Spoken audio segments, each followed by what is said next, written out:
Movie की शुरुआत में हम एक लड़की को देखते हैं। वो कैमरा में देखकर बताती है उसका नाम एलिजाबेथ लीप है और ये उसका असली नाम नहीं, लेकिन लोग उसे एलिजाबेथ नाम से ही जानते हैं। और इस समय वो टर्की के इस्तांबुल शहर में सिराग्लियो नाम की जगह पर है, जहाँ पुराने सुल्तान रहा करते थे। उन सुल्तान की बहुत सारी बीवियां थी और उनका बहुत सारा खजाना भी था, इसीलिए उन लोगों ने बहुत बड़ा सिराग्लियो मतलब पैलेस बनवाया। लेकिन अब उस सिराग्लियो को एक म्यूजियम में बदल दिया गया और अब उस म्यूजियम का नाम टॉप कापी म्यूजियम है। फिर एलिजाबेथ कैमरा में बताती है कि म्यूजियम में एक बहुत स्पेशल रूम है और वो यहाँ उस रूम के लिए ही आई है। फिर हम एलिजाबेथ को म्यूजियम के ट्रेजरी रूम में जाते हुए देखते हैं। अंदर जाने के बाद वो कैमरा को भी अंदर आने कहती है। फिर एलिजाबेथ वहाँ के बहुत सारे एंटीक आइटम दिखाती है, जिसमें बहुत सारा सोना और हीरे जड़े हुए थे। उन सुल्तान ने वो सब आइटम अपनी बीवियों के लिए बनवाए थे, लेकिन एलिजाबेथ को उन सोने और हीरो में कोई दिलचस्पी नहीं। दरअसल उसे सुल्तान महमूद का बेशकीमती खंजर बहुत पसंद है, जिसमें दुनिया के महंगे पत्थरों में से एक पन्ना नाम के पत्थर और कुछ हीरे जड़े हुए हैं। पूरी दुनिया में 4 तरह के पन्ना स्टोन है, लेकिन सुल्तान महमूद के खंजर में जो पन्ना स्टोन है वो बहुत ज्यादा कीमती है। फिर एलिजाबेथ कैमरा में देखकर अपना इंट्रोडक्शन देती है कि वो एक चोर है और उसे टॉप कापी म्यूजियम में रखा सुल्तान का खंजर चुराना है। अब कहानी शुरू होती है और हम वॉल्टर नाम के आदमी को देखते हैं, जो पेशेवर चोर है, लेकिन पुलिस के पास उसका कोई भी क्रिमिनल रिकॉर्ड नहीं। दरअसल वॉल्टर एलिजाबेथ का एक्स बॉयफ्रेंड है। आगे हम देखते हैं एलिजाबेथ वॉल्टर से 3 साल बाद मिली और उसे सुल्तान के खंजर के बारे में बताने लगी। वॉल्टर कहता है टॉप कापी म्यूजियम में चोरी करना नामुमकिन है, क्योंकि वो दुनिया का सबसे सुरक्षित म्यूजियम है। लेकिन वो एलिजाबेथ का काम करने तैयार हो गया। लेकिन वॉल्टर की एक शर्त थी कि इस बार वो अपनी टीम में नए लोगों को रखेगा, जिन्हें चोरी का कोई भी एक्सपीरियंस नहीं होगा। ये सुनकर एलिजाबेथ ने चोरी करने से मना कर दिया। तब वॉल्टर एलिजाबेथ को समझाता है कि अगर वो पेशेवर चोरों को साथ मिलाकर चोरी करेगा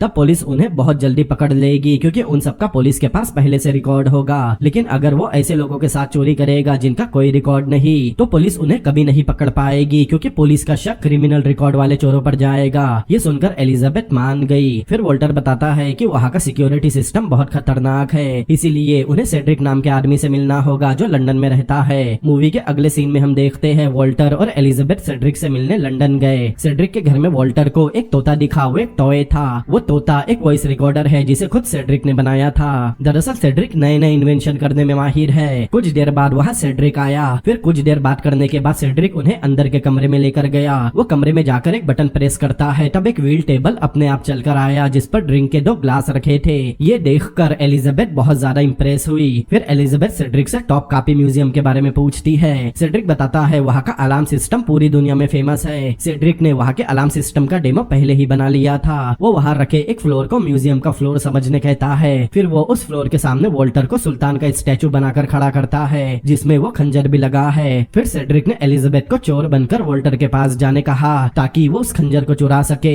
एलिजाबेथ ने वॉल्टर के पास जाने जैसे ही उस फ्लोर पर अपना पैर रखा, वैसे ही बहुत जोर से म्यूजिक बजने लगा। तब एलिजाबेथ फ्लोर से उतर गई। फिर सेड्रिक उस फ्लोर पर एलिजाबेथ को अपना एक पैर रखने कहता है। फिर एलिजाबेथ ने जैसे ही फ्लोर पर अपना एक पैर रखा, वहाँ तब भी म्यूजिक बजने लगा। फिर एलिजाबेथ अपने पैर का एक अंगूठा रखती है, लेकिन तब भी म्यूजिक बजने लगता है। मतलब म्यूजियम का अलार्म सिस्टम ऑन होने के बाद कुछ ग्राम वजन बढ़ने से भी अलार्म बजने लगेगा। एलिजाबेथ पूछती है अलार्म बंद कैसे होगा। सेड्रिक बताता है वो अलार्म एक रिमोट से ऑन ऑफ होता है, लेकिन वो रिमोट म्यूजियम से मीलों दूर रखा जाता है और किसी को भी उसकी लोकेशन नहीं पता। मतलब अलार्म सिस्टम बंद करना नामुमकिन है। एलिजाबेथ पूछती है फिर वो चोरी करने अंदर कैसे जाएंगे। तब सेड्रिक बताता है उन्हें सुल्तान के पुतले तक उड़कर जाना होगा। एलिजाबेथ को कुछ समझ नहीं आता। तब वॉल्टर एलिजाबेथ को 2 लोगों की फोटो दिखाता है। एक का नाम जूलियो और दूसरे का नाम है हैंस। मूवी में आगे हम आर्थर नाम के आदमी को देखते हैं, जो ग्रीस के कवाला शहर में एक टूरिस्ट गाइड का काम करता है। लेकिन कोई भी टूरिस्ट उसे हायर नहीं करता, क्योंकि वो पहले बहुत लोगों को बेवकूफ बना चुका है। एलिजाबेथ और वॉल्टर ने पहले ही आर्थर के बारे में पता कर लिया था, इसीलिए वो एक टूरिस्ट कपल बनकर ग्रीस के कवाला शहर गए। आर्थर उनसे मिलकर कहता है वो उन्हें पूरा ग्रीस घुमा सकता है, लेकिन वॉल्टर कहता है उसके पास आर्थर के लिए एक काम है, इसीलिए वो उसे लंच के बाद मिले। कुछ देर बाद आर्थर वॉल्टर और एलिजाबेथ से मिलने गया। तब वॉल्टर उसे पैसों का लालच देकर बताता है उसका प्लिम्टम नाम का एक दोस्त है, जिसने एक शिप रेंट पर ली है, क्योंकि वो पानी के रास्ते इस्तांबुल जाना चाहता है। वो वॉल्टर और एलिजाबेथ को भी अपने साथ चलने बोल रहा है, इसीलिए वॉल्टर आर्थर से उसकी कार को इस्तांबुल में होटल हिल्टन छोड़ने कहता है, क्योंकि ग्रीस के कवाला शहर से टर्की की बॉर्डर लगी हुई है। इसीलिए वॉल्टर आर्थर को कुछ पैसे देकर वो कार उसके साथ इस्तांबुल ले जाने कहता है, और इस्तांबुल में आर्थर को उस कार की चाबी होटल मैनेजर को देनी है, और वो मैनेजर को बताए वो कार मिस्टर प्लिम्टन की है। आर्थर का समय बहुत खराब चल रहा था। था, इसीलिए वो ये काम करने मान गया और कार लेकर वहाँ से निकल गया। आर्थर कुछ देर में कार के साथ टर्की की बॉर्डर पर पहुंचा। उसने एक ऑफिसर को अपना पासपोर्ट चेक करने दिया। वहाँ के कानून के हिसाब से कुछ लोग उसके कार की तलाशी लेने लगे।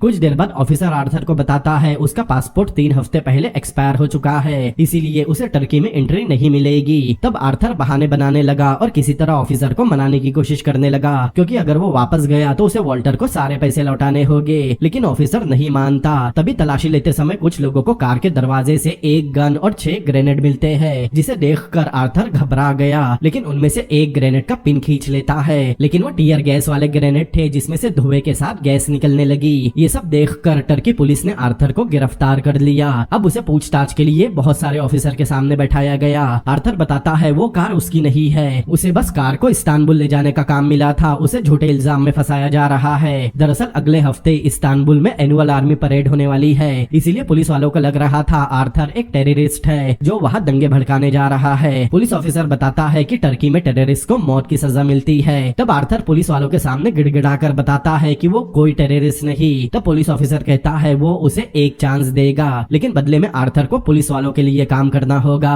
आर्थर समझ गया कि पुलिस ऑफिसर उससे क्या करवाना चाहता है, इसीलिए वो उनके साथ काम करने से मना कर देता है, क्योंकि उन लोगों को पता चला कि आर्थर पुलिस के लिए काम कर रहा है तो वो उसे जान से मार देंगे। लेकिन ऑफिसर नहीं मानता। वो आर्थर से कहता है अगर उसने पुलिस का साथ नहीं दिया तो उसे टेररिस्ट समझकर जेल में डाल दिया जाएगा। अब आर्थर के पास कोई रास्ता नहीं, इसीलिए वो पुलिस की बात मान गया। फिर पुलिस वाले गन और ग्रेनेड को बिल्कुल पहले जैसा कार के दरवाजे में छुपा देते हैं। फिर एक ऑफिसर आर्थर को बहुत सारे सिगरेट के पैकेट देता है ताकि आर्थर उनकी हर एक एक्टिविटी और बातों पर नजर रखे। फिर वो सब एक पेपर में लिखकर उसे सिगरेट के खाली पैकेट में छुपाकर कार के बाहर फेंक दे। उनकी कार के पीछे हमेशा एक पुलिस की कार रहेगी और वो आर्थर के फेंके हुए मैसेजेस को पढ़ लेंगे। दरअसल पुलिस को उन लोगों का मकसद पता करना था कि वो कौन सा क्राइम करने का प्लान बना रहे हैं और उनके साथ कौन कौन मिला हुआ है। आगे हम देखते हैं आर्थर कार लेकर इस्तांबुल रवाना हो गया और उसके पीछे पुलिस की कार भी गई। फिर हमें इस्तांबुल शहर दिखाया जाता है जो बेहद खूबसूरत है। फिर हम आर्थर को देखते हैं वो इस्तांबुल शहर के हिल्टन होटल पहुंच गया। उधर वॉल्टर भी पहले से अपने टीम के साथ वहां पहुंच गया था। सेड्रिक ने आर्थर को होटल में आते हुए देख लिया। वो उसे कार पार्क करके होटल के अंदर आने का इशारा करता है। आर्थर ने कार पार्क करके होटल के गेट से पीछे मुड़कर देखा। तब 2 पुलिस वाले जो उसका पीछा करते हुए आए थे वो आर्थर को होटल के अंदर जाने का इशारा करते हैं। फिर आर्थर होटल के रिसेप्शन पर गया। वो रिसेप्शनिस्ट को बताता है उसने मिस्टर प्लिम्पटन की कार होटल की पार्किंग में लगा दी और उन्होंने कार के डॉक्यूमेंट और चाबी रिसेप्शन पर देने कहा था। रिसेप्शनिस्ट पूछता है कि मिस्टर प्लिम्पटन होटल में रुके हैं। आर्थर बताता है कि उसे इस बारे में कोई जानकारी नहीं, उन्होंने बस रिसेप्शन पर सारी चीजें छोड़ने कहा था। तब रिसेप्शनिस्ट कहता है वो सारी चीजें मिस्टर प्लिम्पटन को दे देगा। तब आर्थर वहाँ से चला गया। कुछ देर बाद सेड्रिक रिसेप्शन पर गया। वो मिस्टर प्लिम्पटन बनके कार की चाबी लेकर वहाँ से जाने लगा। तभी आर्थर को लगा सेड्रिक ही प्लिम्पटन है, इसीलिए वो सेड्रिक के पास गया और उससे पैसे मांगने लगा। तब सेड्रिक आर्थर को कुछ पैसे देता है ताकि वो ग्रीस वापस जा सके। उधर पुलिस वाले भी आर्थर पर नजर रख रहे थे। आगे हम देखते हैं सेड्रिक जब पार्किंग में कार लेने गया तब वहाँ एक ट्रैफिक ऑफिसर आया और उस कार के पेपर मांगने लगा। वो पूछता है ये कार टर्की में कौन लेकर आया। सेड्रिक बताता है ड्राइवर कार को टर्की में लेकर आया था, लेकिन ये कार मिस्टर प्लिम्पटन की है। तब ट्रैफिक ऑफिसर कहता है कि बाहर से लाई कार को बस मिस्टर प्लिम्पटन ही चला सकते हैं या फिर वो ड्राइवर चला सकता है जो इस कार को टर्की में लेकर आया था। उन दोनों के अलावा दूसरा कोई भी इस कार को नहीं चला सकता। तब सेड्रिक ऑफिसर से झगड़ा करने लगा। तभी बाजू से आर्थर गुजर रहा था। तब सेड्रिक आर्थर को बुलाकर कार ड्राइव करने कहता है, मतलब अब उन्हें जब भी उस कार से कहीं जाना होगा तब उन्हें आर्थर की जरूरत पड़ेगी, क्योंकि प्लिम्पटन नाम का कोई आदमी है ही नहीं। आगे हम देखते हैं वॉल्टर और एलिजाबेथ अपनी नई टीम के साथ एक विला में रुके थे। तब हम पहली बार हैंस और जूलियो को देखते हैं। जूलियो बोल नहीं सकता लेकिन वो एक बहुत अच्छा एथलीट है। जूलियो देखता है वहाँ सेड्रिक आर्थर के साथ पहुंचा। जूलियो ये बात इशारे में वॉल्टर को बताता है। तब वॉल्टर परेशान हो गया क्योंकि वो नहीं चाहता कि आर्थर उनके साथ रुके, वरना उनके लिए रिस्क होगा। लेकिन फिर भी वो आर्थर को कुछ नहीं कहता। उस विला में एक नौकर था जो बहुत बड़ा शराबी है। वॉल्टर उस नौकर से आर्थर को अपने साथ ले जाने कहता है। नौकर आर्थर को उसका रूम दिखाने ले गया। वो कहता है बाहर सभी लोग रशियन जासूस है। आगे हम देखते हैं आर्थर रात में अपने रूम में गया और एक पेपर पर रशियन स्पाई लिखकर उसे सिगरेट के खाली पैकेट में डाल दिया, जैसा पुलिस वालों ने उसे करने कहा था। फिर वो उस पैकेट को अपने तकिए के नीचे छुपाता है ताकि अगले दिन पुलिस वालों को वो पैकेट दे सके। फिर वो अपने रूम से बाहर निकलकर एलिजाबेथ के रूम के पास गया। उसे पता था वॉल्टर भी उसके रूम में होगा। वो उनकी बातें सुनने लगा ताकि उसे आगे का प्लान पता चल सके। उधर वॉल्टर परेशान था क्योंकि उसके प्लान के हिसाब से आर्थर को वहाँ नहीं होना चाहिए चाहिए, लेकिन अब उन्हें उसे अपने साथ रखना होगा। एलिजाबेथ कहती है आर्थर उसे काफी अच्छा लगा, उसे आर्थर की आंखें बहुत पसंद आई। एलिजाबेथ की बातें सुनने के बाद आर्थर को पता चला कि एलिजाबेथ उससे अट्रैक्ट हो रही है। अगले दिन वो लोग इस्तांबुल घूमने गए। पुलिस भी उनकी गाड़ी का पीछा कर रही थी। ड्राइव करते समय आर्थर स्मोक करने पूछता है। तब एलिजाबेथ ने उसे अपनी सिगरेट ऑफर की, लेकिन आर्थर ने कहा वो बस अपना ही ब्रांड पीता है। फिर वो अपनी जेब से सिगरेट का पैकेट निकालता है जो खाली था। आर्थर ऐसा दिखाता है उसकी सिगरेट खत्म हो गई, इसीलिए वो उस खाली सिगरेट के पैकेट को फेंक देता है। दरअसल उसमें पुलिस वालों के लिए एक मैसेज था। पुलिस की गाड़ी जो उनका पीछा कर रही थी वो रुककर आर्थर का मैसेज पढ़ते हैं जो उसने एक रात पहले लिखा था। अब पुलिस वालों को भी लग रहा था कि वो रशियन जासूस है। आगे हम देखते हैं वो एक मेला घूमने गए जो टॉप कापी म्यूजियम के पास लगा था। तब उन्हें पता चला कि म्यूजियम से कुछ ही दूरी पर एक सर्च लाइट हाउस है जिसे टॉप कापी म्यूजियम पर नजर रखी जाती है। जब बाकी लोग मेले में घूम रहे थे तब आर्थर कार के पास ही था।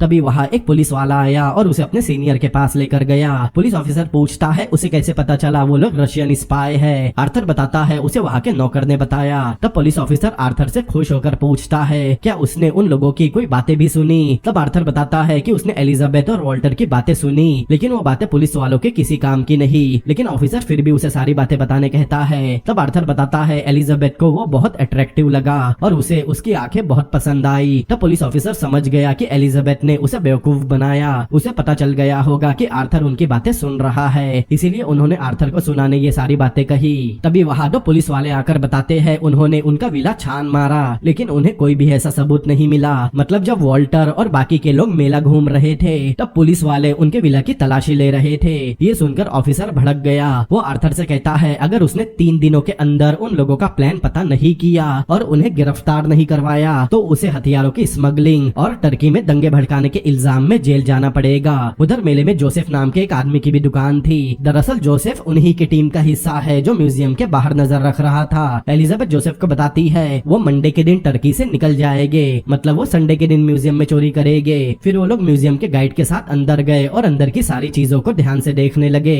फिर वो सुल्तान के स्टैचू के पास गए जिसे कांच के शोकेस में रखा गया था और उसी स्टैचू में वो कीमती खंजर भी लगा है। वहाँ बहुत सारे गार्ड भी थे जो हर तरफ नजर रख रहे थे, इसीलिए सेड्रिक जूते की लेस बांधने के बहाने नीचे बैठा और एक साबुन पर शोकेस के लॉक की छाप ले ली ताकि वो उसकी चाबी बना सके। उधर वॉल्टर ने भी म्यूजियम के मेन दरवाजे की चाबी की छाप ले ली थी। वो म्यूजियम के बाहर खड़े होकर हैंस और जूलियो को बताता है कि उनके पीछे जो म्यूजियम की छत है उन्हें चोरी करते समय वहीं से चढ़ना होगा और उस छत को पार करके म्यूजियम की छत तक जाना होगा, क्योंकि सर्च लाइट हर 21 सेकंड में म्यूजियम पर पड़ती है। इसीलिए उन्हें कोई ऐसा स्पॉट देखना होगा जहाँ से वो सर्च लाइट को शूट करके बंद कर सके। और यहाँ हमें पता चलता है कि उन्होंने वो गन सर्च लाइट को शूट करने के लिए ही आर्थर के जरिए इम्पोर्ट करवाई थी। जिस वक्त वो म्यूजियम में थे तब पुलिस वाले भी उन पर नजर रख रहे थे। आगे हम देखते हैं सभी विला में चोरी करने की तैयारी कर रहे हैं और एलिजाबेथ और जूलियो एक तावली नाम का गेम खेल रहे हैं। तावली उस समय टर्की का बहुत फेमस गेम था। दरअसल उन लोगों का प्लान था खंजर चुराने के बाद वो गैस के ग्रेनेड छोड़ेंगे जिससे वहाँ के सारे गार्ड खांसने में बिजी हो गए और वो रस्सी के जरिए लटक कर वहाँ से म्यूजियम के बाहर आ जाएंगे।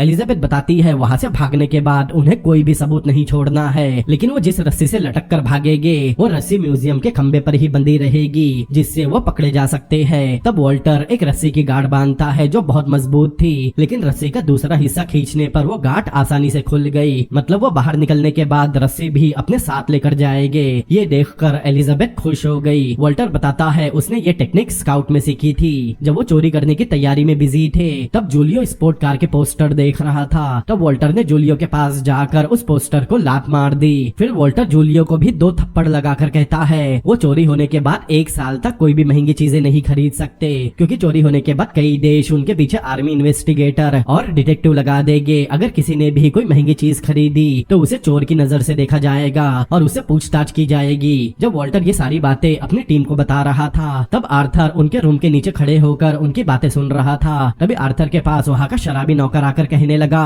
कि उसे पता है वो बाकी रशियन जासूसों पर नजर रख रहा है। आर्थर ने उसे शांत रहने कहा, लेकिन वो शराबी फिर भी बातें कर रहा था। तब आर्थर उसके मुंह पर अपना हाथ रख देता है। उसका हाथ हटाने के चक्कर में नौकर के हाथ से शराब का ग्लास गिर गया जिससे जोर की आवाज हुई। तब सब लोग वहाँ आ गए। आर्थर ने खुद को बचाने सारा इल्जाम नौकर पर डाल दिया कि वो उन लोगों की बातें सुन रहा था और उसने बस नौकर को रोकने की कोशिश की। तब हैंस को बहुत गुस्सा आया। वो नौकर को धक्का देकर अंदर जाने कहता है, लेकिन तब नौकर भी भड़क गया और दोनों में झगड़ा हो गया। हैंस नौकर को मारने उसके पीछे भागने लगा। तब नौकर अपने रूम में जाकर दरवाजा बंद कर देता है, लेकिन दरवाजे में हैंस के दोनों हाथ आ गए जिससे वो बुरी तरह घायल हो गया। मतलब उनकी टीम का एक मेंबर अब किसी काम का नहीं रहा। ये देखकर एलिजाबेथ हैंस को एक थप्पड़ मारती है क्योंकि हैंस को टीम के बाकी लोग झगड़ा करने से रोक रहे थे, लेकिन उसने किसी की बात नहीं मानी। दरअसल चोरी करते समय जूलियो को रस्सी से लटक कर म्यूजियम के अंदर जाना था और उस रस्सी को पकड़ने के लिए किसी ताकतवर आदमी की जरूरत थी और ये काम हैंस करने वाला था। लेकिन अब हैंस के दोनों हाथ बेकार हो चुके हैं। अब सभी लोग परेशान हो गए कि वो हैंस के बिना चोरी कैसे करेंगे।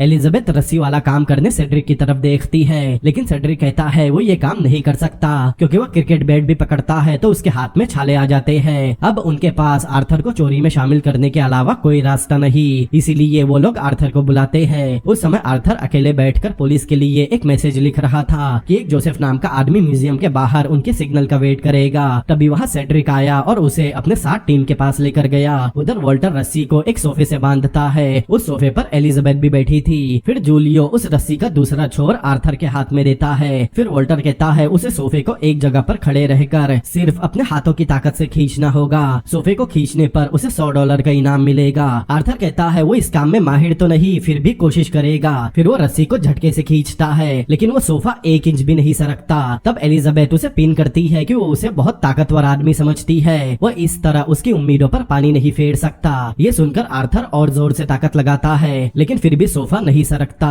तब एलिजाबेथ कहती है वो झटका ना मारे, बल्कि अपने दोनों हाथों का सही इस्तेमाल करके एक जैसी ताकत से रस्सी को अपनी तरफ खींचे। तब आर्थर अपने दोनों पैरों को एक जगह रखता है और धीरे धीरे एक के बाद एक हाथ बढ़ाकर सोफे को अपनी तरफ खींचता है। तब सोफा सरकने लगा। आर्थर को भी खुद पर भरोसा नहीं हो रहा था। वो धीरे धीरे सोफे को अपने बहुत करीब ला लेता है। ये देखकर सब खुश हो गए। फिर वॉल्टर उसे $100 का इनाम देता है। अब उनकी टीम को हैंस की जगह पर काम करने वाला आदमी मिल गया, लेकिन आर्थर को चोरी के बारे में कुछ भी नहीं पता। इसीलिए एलिजाबेथ आर्थर को अपने पास बैठाती है और वॉल्टर कहता है उसके लिए एक काम है जिसे करने के लिए उसे $10,000 मिलेंगे। $10,000 सुनते ही आर्थर की आंखें फटी रह गई। फिर वॉल्टर आर्थर को एक डमी खंजर दिखाता है जो दिखने में बिल्कुल सुल्तान के खंजर जैसा था। वॉल्टर बताता है उन्हें म्यूजियम में असली खंजर को इस नकली खंजर से बदलना है और इसमें आर्थर को उनकी मदद करनी होगी, तब उसे $10,000 मिलेंगे। जूलियो म्यूजियम की छत से एक रस्सी के सहारे म्यूजियम के अंदर जाएगा और रस्सी पकड़ने का काम उसे करना होगा, लेकिन आर्थर कहता है वो उनकी मदद नहीं कर सकता क्योंकि उसे ज्यादा ऊंचाई से डर लगता है। वो ज्यादा ऊंचाई देखकर बेहोश हो जाता है। तब एलिजाबेथ उसे अपने पास बैठाती है और उसके बहुत करीब जाकर कहती है कि वो ये काम कर सकता है क्योंकि उसका काम छत के किनारे पर नहीं होगा।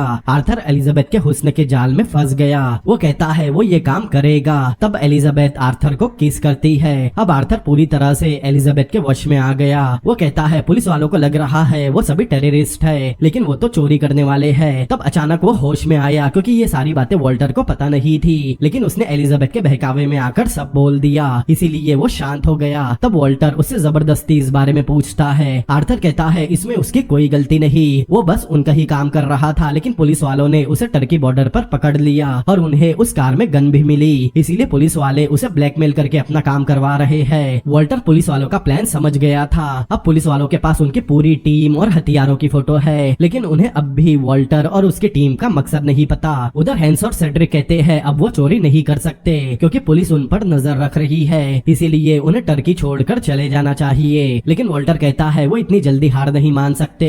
पुलिस को पता है उनकी कार में हथियार है, इसीलिए वो उन हथियारों को हाथ नहीं लगा सकते। हैंस पूछता है बिना गन के वो सर्च लाइट को शूट कैसे करेंगे और बिना ग्रेनेड के म्यूजियम से बाहर कैसे निकलेंगे। उस वक्त सेड्रिक के हाथ में उसका बनाया हुआ नकली तोता था जिसमें बातें रिकॉर्ड होती है। कुछ देर सोचने के बाद वॉल्टर उस तोते को अपने हाथ में लेकर एलिजाबेथ के पास जाकर बैठता है और एलिजाबेथ को हंसने कहता है। किसी को कुछ समझ नहीं आ रहा था कि वॉल्टर के दिमाग में क्या चल रहा है। फिर वॉल्टर सेड्रिक को अगले दिन एलिजाबेथ को फिशिंग के लिए ले जाने कहता है। अगले दिन हमें पता चला सेड्रिक और एलिजाबेथ फिशिंग के बहाने लाइट हाउस गए। एलिजाबेथ वॉल्टर को बताती है उसने सर्च लाइट ऑपरेटर से दोस्ती कर ली और आज रात उसने उन्हें तावली खेलने लाइट हाउस बुलाया है। दरअसल सर्च लाइट एक स्पीड से चारों तरफ घूमती है, लेकिन सेड्रिक ने सर्च लाइट का मैकेनिज्म देख लिया था। अब वो सर्च लाइट की स्पीड कम कर सकता है। सर्च लाइट पहले 21 सेकंड में म्यूजियम पर पड़ रही थी, लेकिन सेड्रिक उसकी स्पीड कम कर देगा जिससे लाइट म्यूजियम पर 21 सेकंड की जगह 40 सेकंड पर पड़ेगी। मतलब जूलियो के पास म्यूजियम के अंदर घुसने के लिए अब 40 सेकंड का समय होगा। जूलियो इशारों में बताता है वो 40 सेकंड में आराम से अंदर चला जाएगा।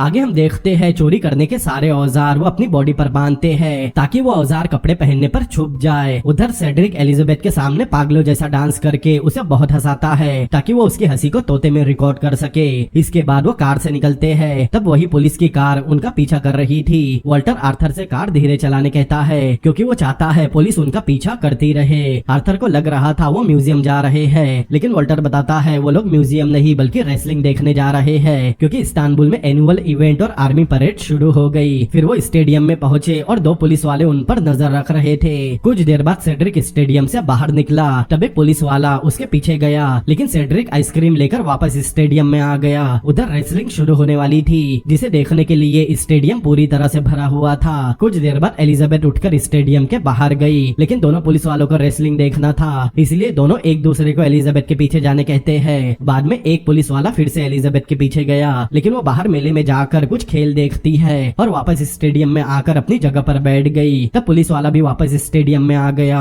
अब रेसलिंग शुरू हो गई और पब्लिक के साथ पुलिस वालों का ध्यान भी रेसलिंग में था। कुछ देर बाद आर्थर स्टेडियम के बाहर गया। तब 2 में से एक पुलिस वाला ना चाहते हुए भी रेसलिंग छोड़कर बाहर गया, लेकिन आर्थर बाहर अपने लिए एक सिगरेट का पैकेट खरीद कर वापस अंदर आ जाता है। तब पुलिस वाला उससे इशारे में कुछ पूछता है, लेकिन आर्थर इशारे में बताता है वो बस सिगरेट लेने बाहर आया था। फिर वही पुलिस वाला उनकी कार के पास जाकर कुछ देर खड़ा हो गया और रेसलिंग देखने वापस अंदर चला गया। तब आर्थर और जूलियो जल्दी से स्टेडियम के बाहर निकले। पुलिस वाले देखते हैं कि आर्थर और जूलियो अपनी सीट पर नहीं है। फिर पुलिस वाले उनकी कार की तरफ देखते हैं। तब उन्हें कार वही खड़ी दिखती है। दरअसल उनका प्लान उस कार से नहीं बल्कि टैक्सी से म्यूजियम पहुंचना था, ताकि पुलिस वाले गलतफहमी में रहे कि वो स्टेडियम में ही कहीं और बैठे हैं। उधर आर्थर और जूलियो बाहर आकर जल्दी से एक टैक्सी में बैठकर निकल गए। तभी वॉल्टर मैच की फोटो लेते हुए पुलिस वालों के बाजू आकर खड़ा हो गया। फिर वो बाहर जाकर मेले में एक बेली डांसर की फोटो लेता है। तब एक पुलिस वाला उसके पीछे घूम रहा था। फिर वॉल्टर फोटो लेते हुए वापस स्टेडियम के एंट्रेंस तक गया। पुलिस वाले को लगता है वॉल्टर अंदर चला गया, इसीलिए वो भी रेसलिंग देखने खड़ा हो गया, लेकिन वॉल्टर अंदर जाकर फिर से बाहर आया। वो देखता है पुलिस वाला फिर से उसे देखने बाहर आया या नहीं, लेकिन पुलिस वाला मैच देखने में बिजी था, इसीलिए वॉल्टर भी जल्दी से कार में बैठकर भाग गया। कुछ देर बाद सेड्रिक और एलिजाबेथ भी बाहर आए। पुलिस वाले उन्हें देख रहे थे। वो कुछ बलून खरीदते हैं और वहाँ से चले जाते हैं। पुलिस वालों को लग रहा था वो बस बाहर मेला घूम रहे हैं, इसीलिए उनकी कार अब भी वही खड़ी है। इसीलिए वो वापस रेसलिंग मैच देखने में बिजी हो गए। अब स्टेडियम में सिर्फ हैंस बैठा था क्योंकि वो वॉल्टर के किसी काम का नहीं रहा। कुछ देर बाद एक पुलिस वाला दूसरे को उनकी कार के पास जाने कहता है। उधर सेड्रिक और एलिजाबेथ भी एक टैक्सी में बैठकर वहाँ से निकल गए। वही दूसरी तरफ म्यूजियम बंद होने का समय हो गया, इसीलिए एक गार्ड सीटी बजाकर वहाँ आए लोगों को बाहर जाने कहता है। कुछ देर में म्यूजियम पूरी तरह से खाली हो गया। तब एक गार्ड म्यूजियम का मेन डोर बंद करके उसे लॉक कर देता है। आगे हम देखते हैं कुछ देर बाद वॉल्टर, जूलियो और आर्थर म्यूजियम में बने गडर का ढक्कन हटाकर बाहर निकलते हैं। फिर वो म्यूजियम के बाजू वाले पैलेस का दरवाजा खोलकर अंदर चले गए। उधर कुछ पुलिस वाले उनके विला को सर्च करने गए। इधर वो उस पैलेस की छत पर गए। छत पर जाने के बाद जैसे ही आर्थर ने नीचे देखा उसे चक्कर आ गए। तब वॉल्टर उसे पकड़कर एक जगह बैठाकर कहता है वो बहुत अच्छा काम कर रहा है, उसे डरने की कोई जरूरत नहीं। छत पर बैठने के बाद वॉल्टर अपनी घड़ी देखता है क्योंकि अब तक म्यूजियम का अलार्म सिस्टम एक्टिवेट हो गया होगा, इसीलिए वो वहाँ की जमीन को टच भी नहीं कर सकते। आर्थर पूछता है अब उन्हें क्या करना होगा। तब वॉल्टर बताता है वो रात होने तक वही बैठेंगे। जैसे ही रात होगी वो म्यूजियम वाली बिल्डिंग की छत पर जाएंगे क्योंकि रात में ज्यादा गार्ड राउंड पर नहीं होंगे। लेकिन आर्थर कहता है वो रात में म्यूजियम की छत पर नहीं जा सकता क्योंकि उसे दिन में भी छत पर बैठने से डर लग रहा था। तब वॉल्टर भड़क गया।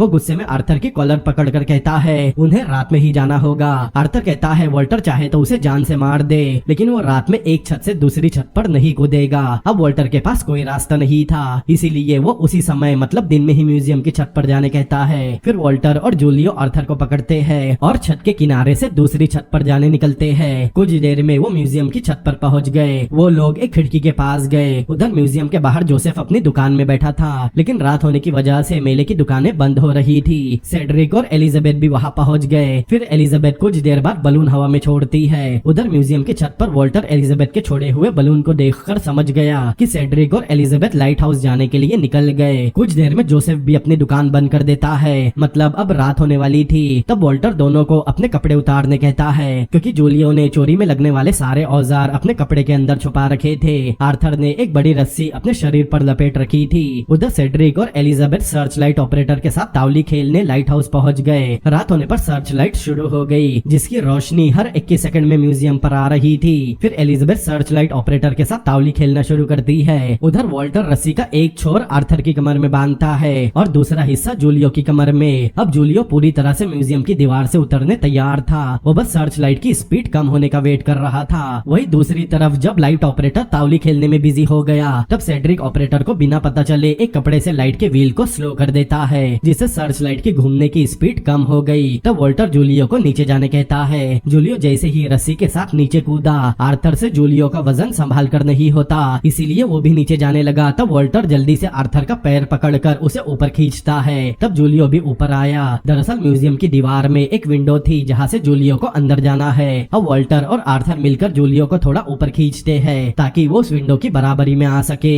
जैसे ही जूलियो विंडो की बराबरी में आया, वॉल्टर एक और रस्सी जूलियो की तरफ फेंकता है। फिर जूलियो जल्दी से उस रस्सी को विंडो में लगी लोहे की जाली में बांधता है ताकि काटने के बाद जाली नीचे न गिरे। फिर जूलियो कटर से विंडो की जाली काटने लगा। उधर जैसे ही ऑपरेटर का ध्यान हटा, सेड्रिक सर्च लाइट के व्हील को छोड़ देता है, इसीलिए उसके घूमने की स्पीड बढ़ गई। अब सर्च लाइट बहुत स्पीड से जूलियो की तरफ आ रही थी। अगर सर्च लाइट जूलियो पर आ गई तो म्यूजियम के गार्ड की नजर में आ जाएगा, इसीलिए उसे जल्दी से जाली काट कर अंदर जाना होगा। इसीलिए जूलियो जल्दी जल्दी जाली काटने लगा, लेकिन लाइट की स्पीड बहुत ज्यादा थी। तभी ऑपरेटर का ध्यान वापस खेल पर गया और सेड्रिक ने फिर से व्हील को पकड़ लिया। अब लाइट जूलियो के बिल्कुल करीब आकर धीरे हो गई। तब जूलियो जल्दी से जाली काट कर विंडो के अंदर गया और जाली को वापस पहले जैसा लगा दिया। फिर वो जाली में लगी रस्सी को खोल देता है ताकि लाइट में किसी को जाली पर बंधी हुई रस्सी ना दिखे। अब जूलियो विंडो का दरवाजा खोलकर अंदर जाता है। सुल्तान का स्टैचू विंडो के ठीक नीचे था। जूलियो अपने साथ नकली खंजर भी लाया था ताकि वो असली खंजर को उससे बदल सके। अब जूलियो रस्सी पर उल्टा लटक कर अपने दोनों पैरों को 2 बार हिलाता है। तब ऊपर वॉल्टर समझ गया कि जूलियो नीचे जाने तैयार है। फिर आर्थर रस्सी को धीरे धीरे नीचे छोड़ता है और जूलियो बड़े आराम से स्टैचू की तरफ बढ़ने लगा। जूलियो के पास एक और औजार था जो दूसरी रस्सी में बंधा हुआ था। उस रस्सी का छोर वॉल्टर के पास है। अब जूलियो सुल्तान के शोकेस के लॉक तक पहुंच गया, इसीलिए वो फिर से 2 बार अपने पैरों को हिलाता है। तब आर्थर रस्सी को कस के पकड़ता है। अगर रस्सी आर्थर के हाथ से छूटी तो जूलियो जमीन पर गिर जाएगा और अलार्म बजने लगेगे,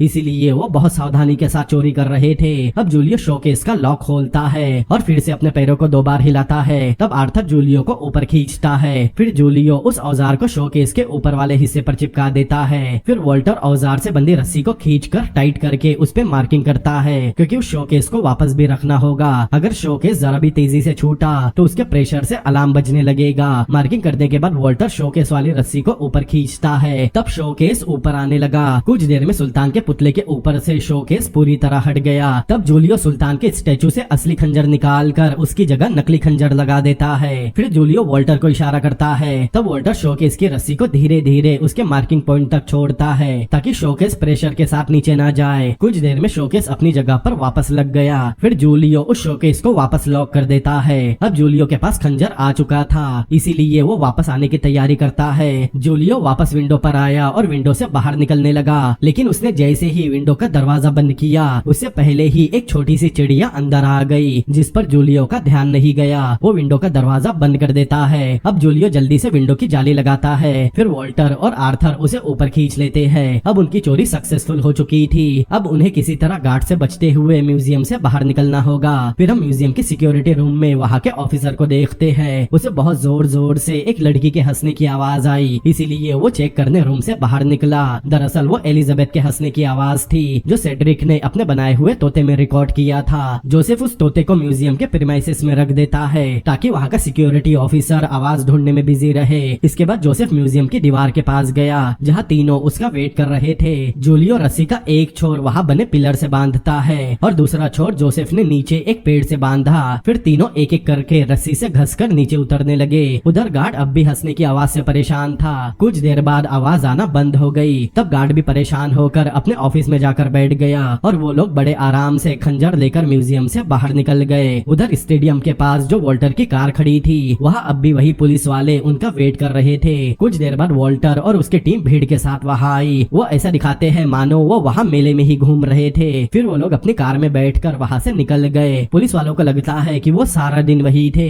वहाँ से निकलने के बाद वॉल्टर और उसकी टीम सीधा पुलिस स्टेशन गए। वॉल्टर पुलिस ऑफिसर से अपनी पूरी टीम को इंट्रोड्यूस करवाता है कि वो ग्रीस से टर्की घूमने आए थे और जिस कार में वो आए थे वो कार उसके दोस्त प्लिम्पटन के नाम पर रेंट पर ली गई थी। लेकिन कुछ देर पहले उसने कार में एक चूहा देखा, जिसे ढूंढने के लिए उसने अपने कार की छानबीन की, लेकिन चूहे की जगह उन्हें कार में कुछ हथियार मिले। इसीलिए वो इस बात की रिपोर्ट करने पुलिस स्टेशन आ गए। उन्हें कार में एक राइफल और 6 ग्रेनेड मिले। तब पुलिस ऑफिसर उन्हें हथियारों की फोटो दिखाता है। फोटो देखकर वॉल्टर कहता है कि उन्हें जो हथियार मिले वो बिल्कुल इस फोटो से मैच होते हैं। ऑफिसर पूछता है कि वो आज सारा दिन कहाँ थे। एलिजाबेथ बताती है कि वो रेसलिंग देख रहे थे। उधर जोसेफ अपनी दुकान जो एक स्टेज की तरह थी और उस पर सुल्तान का नकली स्टैचू था, वो सब लेकर एक ट्रक से टर्की के बाहर जा रहा था। तब बॉर्डर पर उसके ट्रक की चेकिंग होती है। दरअसल उसके ट्रक में सुल्तान का जो नकली स्टैचू था उसमें असली खंजर लगा है। जोसेफ कस्टम की आंखों में धूल झोंक कर टर्की से बाहर निकलने वाला था और उसने लगभग कस्टम ऑफिसर को बेवकूफ बना ही दिया था। लेकिन फिर हमें अगला सीन दिखाया जाता है। वो चिड़िया जो म्यूजियम की विंडो से अंदर गई थी, वो थक हार कर म्यूजियम की जमीन पर बैठ गई। चिड़िया के जमीन पर बैठते ही अलार्म बजने लगा और सारे ऑफिसर को पता चल गया कि म्यूजियम से सुल्तान का खंजर चोरी हुआ है। कुछ देर बाद पुलिस स्टेशन के ऑफिसर को भी कॉल आया कि म्यूजियम में रखा खंजर चोरी हो गया और उन्होंने किसी जोसेफ नाम के आदमी को असली खंजर के साथ बॉर्डर पर पकड़ लिया। उस वक्त पुलिस ऑफिसर आर्थर का कुछ दिन पहले भेजा हुआ मैसेज पढ़ रहा था, जिसमें लिखा था एक जोसेफ नाम का आदमी म्यूजियम के बाहर सिग्नल का वेट करेगा। वो मैसेज देखकर ऑफिसर समझ गया कि जो लोग उसके पास हथियार की कंप्लेन लिखवाने आए हैं उन्होंने ही म्यूजियम में चोरी की है। आगे हम कुछ महीनों बाद का सीन देखते हैं। वॉल्टर और उसकी टीम जेल में थी। वो एक चिड़िया की वजह से पकड़े गए। एलिजाबेथ सबको बताती है अगले दिन वो लोग रिहा होने वाले हैं और उसे रशिया के क्रेमलिन शहर की एक ज्वेलरी शॉप पता है। जेल से छूटने के बाद वो लोग वहाँ चोरी करेंगे और यहीं पर ये मूवी भी खत्म होती है।